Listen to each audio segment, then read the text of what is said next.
Buen día. Esto es Amor Original. Mi nombre es Joe Silva y estoy aquí para hablarles de Luisa. Luisa es una mujer del norte de mi país. Tengo 8 años. Tiene un extraño trapo en la cabeza con el que cubre su cabello. Canta muy bonita. Su voz de soprano se escucha en todo el templo. Está siempre muy alegre y sale todos los días muy temprano. Sobre la cabeza lleva un balde enorme, como la llevan en el norte las mujeres del pueblo. Y dentro del balde, los tamales calientitos que ha preparado para poder llevar sustento a sus hijos. Porque Luisa ha tenido que salir de casa con sus hijos, ha tenido que venirse a la capital, escapando de un hombre no muy bueno, y ha caído en la iglesia en la que nos encontramos. Me llamó la atención porque estaba saltando cerca del púlpito. Me jaló la oreja. Pero después del rencor de 5 minutos, un niño me acarició y me dijo que si me portaba bien me iba a dar un chocolate. Esa es Luisa. Canta muy bonito, pero nunca la he visto cantando en el coro. Coge su pandereta y eleva su voz al Señor. Tampoco la he visto entre los diáconos, a pesar de que es una de las hermanas más antiguas. Pero siempre está orando por los enfermos, siempre está visitándolos. Cuando mi madre enfermó en su primera parte de tratamiento, cuando yo era un chiquillo, Luisa nos visitaba y atendía a mi madre y en un 2x3 hacía el almuerzo y lo dejaba almorzados, comidos y limpios. Esa era Luisa.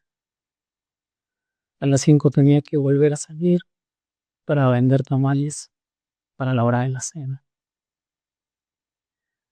Nunca supe por qué no dirigió un coro con esa voz hermosa que tenía. Lo supe después. El reglamento de la institución no permite que una mujer casada que no vive con su marido pueda dirigir el coro.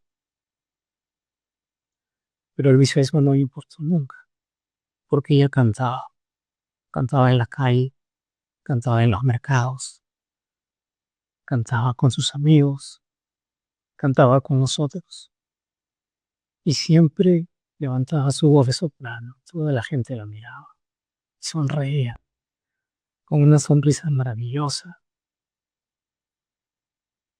La he recordado hace poco y me he sentido afortunado porque he sido testigo de la vida de una mujer increíble. Ya cuando los arrobitas tocaban su rostro y su pelito blanco reposaba sobre sus sienes, y Luisita enfermó y el Señor se la llevó. Y fue una tristeza enorme para todos nosotros los que la queríamos. Pero me pregunto si en su corazón alguna vez quiso cantar en el coro. Si le importó un poquito. Tal vez sí. Pero las reglas estaban para cumplirse y había que obedecerlas. Reglas bastante cortas. Te acepto, pero... Y ahí está el tema. Los peros que impiden la aceptación del otro. La compasión para con el otro. El entendimiento para con el otro. En el siglo V hay un funcionario real y un sacerdote. También hay una fuerte inclinación a repensar qué salió mal, qué salió mal como país, qué salió mal como sacerdotes, como funcionarios, qué salió mal, por qué la destrucción, por qué el exilio, por qué el sufrimiento, por qué la pérdida de mucha gente, por qué el reino ahora es simplemente una mofa de lo que fue. Y se llega a la conclusión de que el problema fue que no se cumplió con la ley. Las leyes obedecidas traen bendición, las leyes desobedecidas traen maldición. Hubo un pacto, uno de los pactantes era Yahvé y el otro pactante era Israel como pueblo, como nación. Se comprometían a obedecer a rajatabla sus estatutos, se comprometían a tener un lugar centralizado donde adorar, se comprometían que solamente un tipo de sacerdote podía ofrecer los sacrificios en Jerusalén. Antaño no era así. Y de pronto tenemos intermediarios que nos dicen cómo tenemos que vivir, que nos dicen cómo tenemos que orar, que nos dicen cómo tenemos que hacer el culto, y que nos dicen, por ejemplo, que el problema o uno de los problemas de la destrucción de la nación fue por culpa de las mujeres. Y los hombres tomamos mujeres de otras naciones, de nuestros vecinos. Los clanes dejaron ingresar a mujeres que no pertenecían a la simiente santa. Y ahí la catástrofe nacional. Claro, eso lo explica todo. ¿Qué hacemos entonces si queremos que el ganado sea fértil, que las cosechas sean abundantes, que nuestros enemigos no tomen represalias contra nosotros y sean derrotados, que nuestros años sean largos y venturosos? ¿Qué hacemos? Obedecer a rajatabla. Mi intención no es cuestionar los textos, pero mi intención es tratar de entender cómo los textos se van forjando en medio del desarrollo de las sociedades. Cómo estos funcionarios y sacerdotes, ahora bajo el manto del imperio persa, están tratando de entender cómo estas nuevas legislaciones que se van haciendo conocidas tratan de absorber la fe de todo un pueblo hacia la capital. Si la pureza es étnica, hay alguien que escribe acerca de una moabita. Si la pureza es étnica, una moabita debe estar muy mal visto. Acercarse a una moabita. Bueno, pero la historia de esta moabita es un desafío a funcionarios y sacerdotes. Hay valores más antiguos. Hay formas de entender la vida desde el campo, no tanto desde el aurol. Entender la religión no desde los círculos de poder, sino desde la vida popular de la gente. Dios no solo está en el templo, Dios está en todo lo que hacemos. Dios está en el campo, cuando cosechamos, cuando espigamos, cuando comemos el pan juntos, cuando tomamos agua juntos, cuando reímos, cuando cantamos. El autor de Ruth desafía al deuteronomista. Lo desafía de manera frontal y directa. Hay virtudes que se encuentran en personas que pueden estar desechadas por los círculos religiosos, Por ejemplo, no hay nada más puro en la mentalidad de un semita que la fidelidad al otro.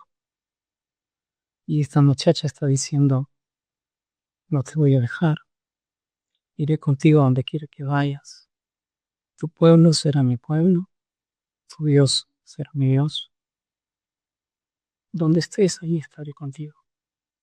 Donde mueras, yo moriré, allí estará mi sepultura.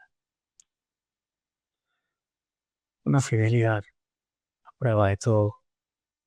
Una fidelidad que agarra fuerte, mientras que Orfa le da la nuca, porque Orfa tiene una palabra hebrea que quiere decir nuca, le da la espalda.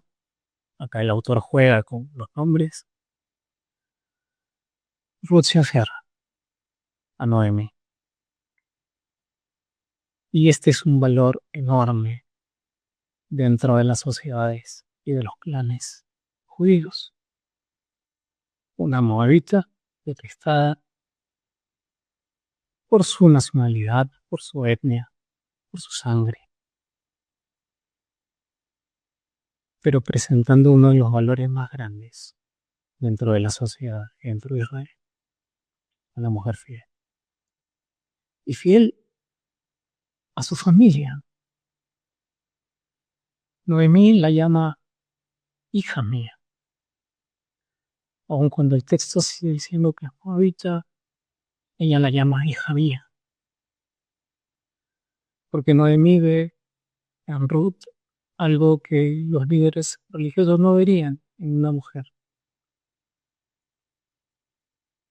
Esa fuerza y esa determinación por cuidar de los suyos. ¿A qué ha venido Ruth? ¿Por qué ha dejado a Moab? Porque hizo un pacto. Porque viene a buscar un pariente redentor.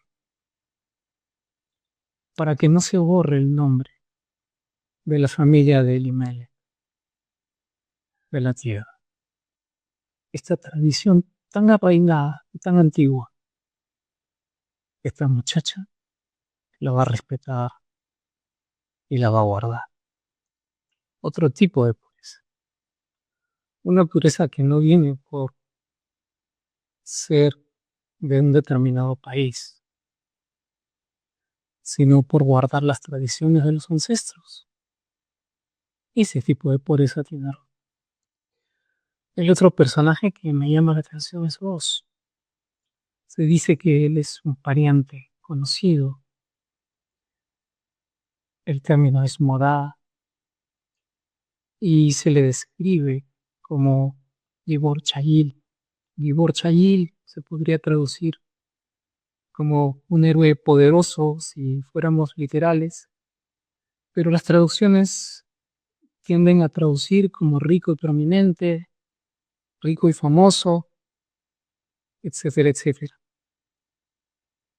Es un pariente, es familia, pertenece al clan de Elimelech. Y Ruth termina en el campo de Boaz. Cuando Boaz pregunta por la muchacha, los siervos le dicen, es la moabita que vino con Noemí. Y escucha la historia de Ruth. Y Boaz asume un rol, el rol de protector. Ja Moabilla, la moabita. Pero Ja Moabilla es Viti de Noemí, hija mía, porque se ha comportado como tal. Esa fidelidad asombra a este hombre poderoso que le dice, quédate en mi campo, no te vayas de mi campo, que da instrucciones a sus trabajadores, no la molesten. Es más, ayúdenla, echen un poco del grano para que recoja más de la cuenta. Que le dice a la muchacha, ven a tomar agua. que los trabajadores saquen el agua y ven a tomar el agua que está aquí en las vasijas. Cuando en el mundo del Antiguo Testamento ese era trabajo solo de mujeres. Un hombre no le servía agua a las mujeres. Bastante machista, ¿no? Bueno, pero ese es vos, que le dice, siéntate aquí y come mi pan. Interesante porque se está presentando vos como un prospecto del pariente redentor. Y ella le pregunta, ¿cómo es que le he caído tan bien a usted hasta el punto de fijarse a mí, siendo solo una extranjera? Ya me han contado, le respondió Oz, todo lo que has hecho por tu suegra desde que murió tu esposo, cómo dejaste padre y madre y la tierra donde naciste y viniste a vivir con un pueblo que antes no conocías. Que el Señor te recompense por lo que has hecho. Que el Señor Dios de Israel, bajo cuyas alas has venido a refugiar, te lo pague con creces. Quédate en mi campo, bebe mi agua, come mi pan. Estoy seguro que a Eldrat no le gustaría este libro. Piensa un poco diferente.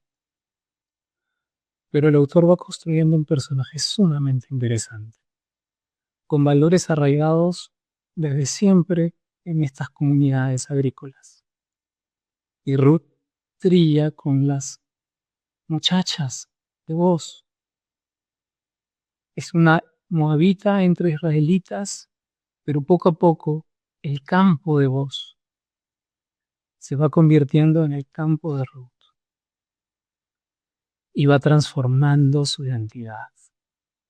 Y utilizo la palabra identidad con mucho cuidado para que César no me jale las orejas. Hay un libro de Mark Smith que habla de esto.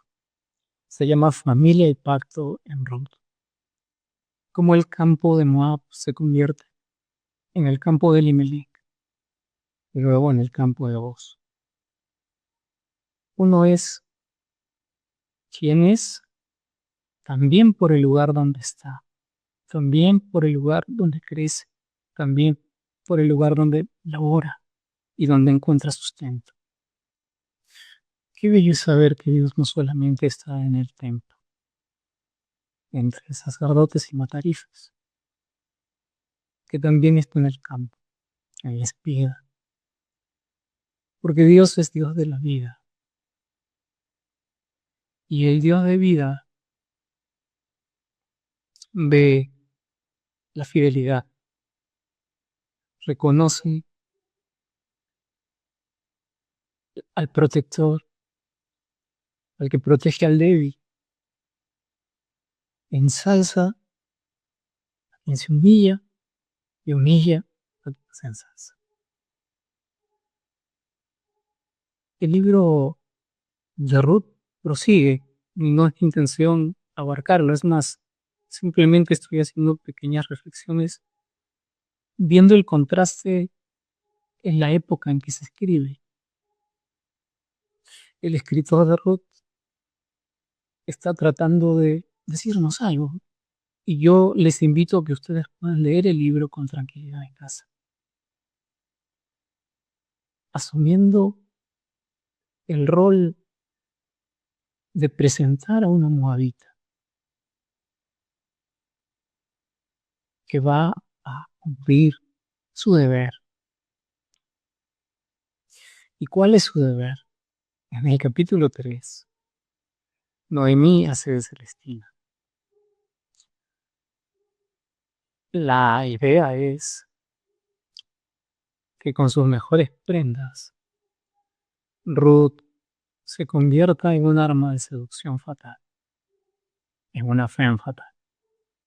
El texto dice, vos comió y bebió y se puso a leer.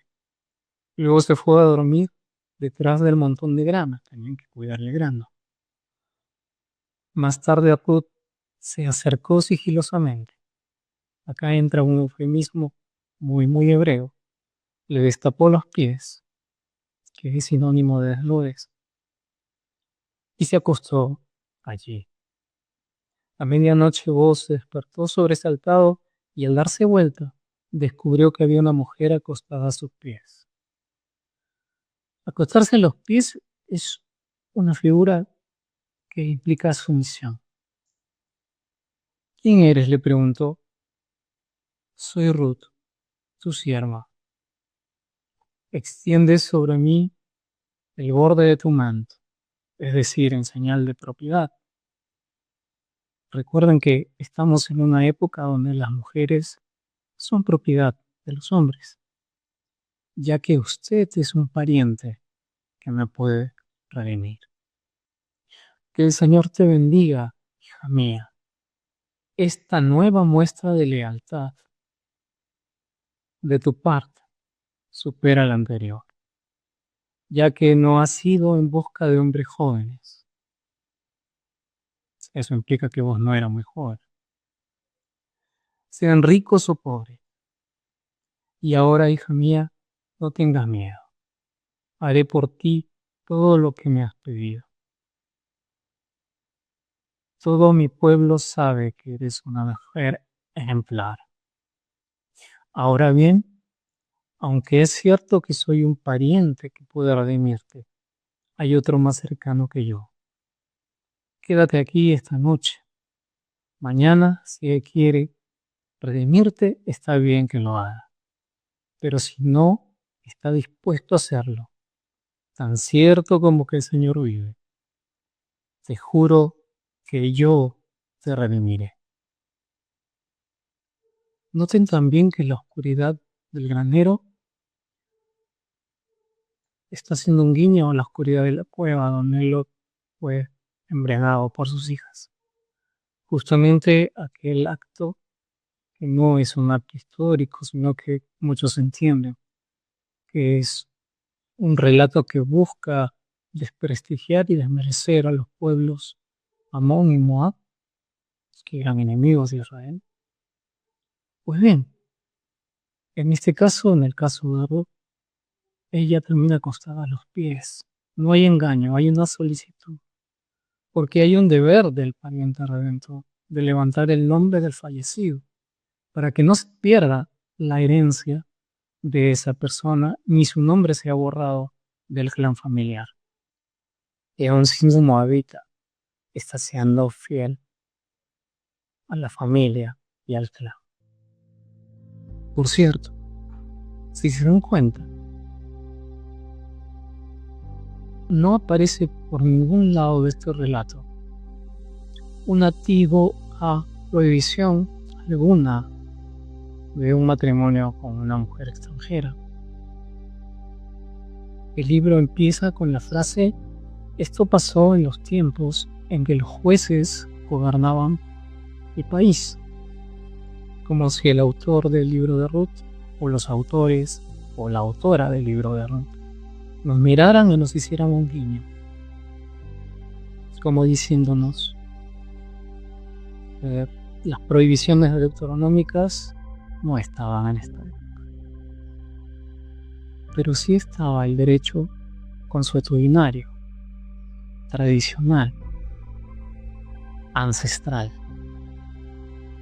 y el libro respeta esas tradiciones porque las entienden como sagradas, porque entienden que hay cosas que son sagradas y que Dios es el Dios de la vida. Quiero mandarles un abrazo fuerte. Lean el final, van a terminar haciéndose muchas preguntas y seguramente se podrá conversar, si es que no vienen a apedrearme en una conversación necesaria. Un abrazo, los quiero mucho.